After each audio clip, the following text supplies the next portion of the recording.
আসসালামু আলাইকুম, hey lovely viewers, welcome back to my channel. মায়ের হাতের রান্না কার না ভালো লাগে বলেন তো।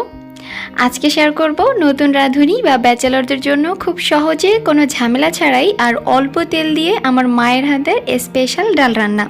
আর হ্যাঁ, আজকে এই ডালটা মাটির চুলাতেই রান্না করবে আমার মা। আমার মায়ের হাতে বেশ কিছু খাবার আমার খুব বেশি পছন্দের, তার মধ্যে এই ডালটা। উনি বেশ কয়েক পদ্ধতিতে ডাল রান্না করে, আজ একটা পদ্ধতি আপনাদের সাথে শেয়ার করছি। আমার ভিডিওগুলো ভালো লাগলে পুরো ভিডিওটি দেখবেন এবং আমার চ্যানেলটিকে সাবস্ক্রাইব করবেন। তো চলুন মূল ভিডিওতে চলে যাই। আর এর আগে বলছি, যারা এখন আমার চ্যানেলটিকে সাবস্ক্রাইব করেনি প্লিজ সাবস্ক্রাইব করুন। প্রথমে এখানে প্রায় 5-7টা পেঁয়াজ কুচি আর কিছু কাঁচামরিচের ফালি এটা দিয়ে একটা কড়াইতে কিছুটা তেল দিয়ে দিয়েছে। এরপরে এটাকে লাল করে ভেজে নেওয়া পর্যন্ত অপেক্ষা করবে। আর আপনারা চাইলে এখানে পেঁয়াজের ইয়াটা আরও একটু বাড়িয়ে দিতে পারেন, তবে ডালের পরিমাণ বুঝে আসলে পেঁয়াজ আর মরিচটা দিবেন। এরপরে দেখতে দেখতে এটা কিন্তু কিছুক্ষণ বাদে এইভাবে লাল হয়ে আসছে। তো এখন এটাকে তুলে ফেলবে, বাট বেরেস্তা করবে না। বেরেস্তার থেকে একটু যখন কম থাকবে তখন এই ঝাল পেঁয়াজটাকে উঠিয়ে ফেলবেন। তো এটাকে এখন উঠিয়ে ফেলে সেই তেলের মধ্যেই দুটো রসুন কুচি দিয়ে দিচ্ছে। এখানে বড় সাইজের দুটো রসুন কুচি তাই দিয়ে দিচ্ছে। হালকা করে একটু ভেজে নিতে পারেন, বাট এখানে আমি আর ভাজলাম না। এখানে ডালটা দিয়ে দিচ্ছি সরাসরি, যে আগে থেকে ধুয়ে এটাকে ভিজিয়ে রাখা হয়েছিল। ভিজিয়ে রাখারও কোনো দরকার নেই। তো এরপরে আমি ডালটা দিতে দেখলাম আমার মা দিচ্ছে। যা হোক, মা দিয়ে দিচ্ছে। আর এরপরে পরিমাণ মতো হলুদের গুঁড়ো, পরিমাণ মতো মরিচের গুঁড়ো দিয়ে দিচ্ছে।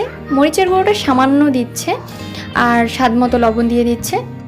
তারপর এই সব কিছুকে একটু ভালো করে কষিয়ে নিতে হবে, মানে চুলার আঁচটা হাইতে রেখে খুব বেশি জাল করে কিন্তু এটাকে ভালোভাবে নেড়েচেড়ে নিতে হবে। আর অনেকটা সুঘ্রাণ বের হবে, তখন বুঝতে হবে যে এটা কষানো হয়ে গিয়েছে।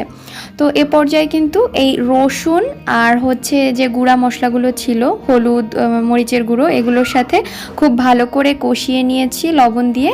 এরপরে কিছু তেজপাতা দিয়ে দিলাম আমি নিজের হাতে, আর সামান্য একটু পানি দিয়ে এটাকে আবারও ভালোভাবে একটু কষাতে হবে। তো এখন একটুখানি পানি দিয়ে এটাকে একটু সময়ের জন্য ঢেকে অপেক্ষা করতে হবে।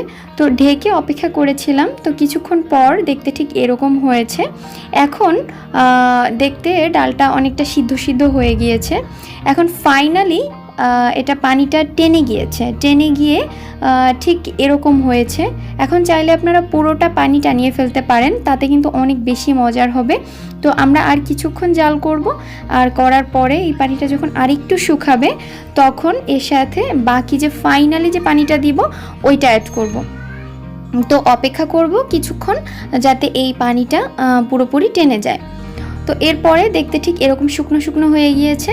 এখন কিন্তু এর যে বাকি ফাইনালি পানিটা আছে, মানে ডালের পানি, ওটা দিয়ে দিব। ডালের পানিটা আসলে যার যার পরিমাণ মতো দিবেন, কে কতটা পাতলা ঘন খেতে চান তো ততটা দিয়ে দিয়েছি আমরা। আমাদের ডালটা খুব বেশি পাতলাও থাকবে না, আবার খুব বেশি ঘনও থাকবে না। তো এরপরে এখানে একটু লবণ চেক করে নিতে হবে। এই পর্যায়ে মনে হয়েছিল আর একটু লবণ লাগবে, তাই লবণটা অ্যাড করে দিয়েছি। চুলার আঁচটাকে হাইতে রেখে ডালটাকে ফুটিয়ে নিয়েছি। জাস্ট 7 থেকে 8 মিনিট জাল করার পরে আমাদের ডালটা একদমই ডান। তো এখন ডালটাকে নামিয়ে ফেলবো। আর যেটা বলবো যে মাটির চুলার যে রান্নাটা, এটা কিন্তু অন্যরকম একটা স্বাদ। আর বিশেষ করে ডালটা, আমাদের এই ব্যস্ত সময়ে আর ডাল রান্নাটা কোথায় বা হয়, মাটির চুলাতে রান্না, আমরা তো সবসময় গ্যাসেই করি। তো আজকে মাটির চুলাটা শেয়ার করলাম। রান্না তো হলো, এবার খাওয়ার পালা। আর একটু সুন্দরভাবে পরিবেশন করে একটু দেখিয়ে দিচ্ছি।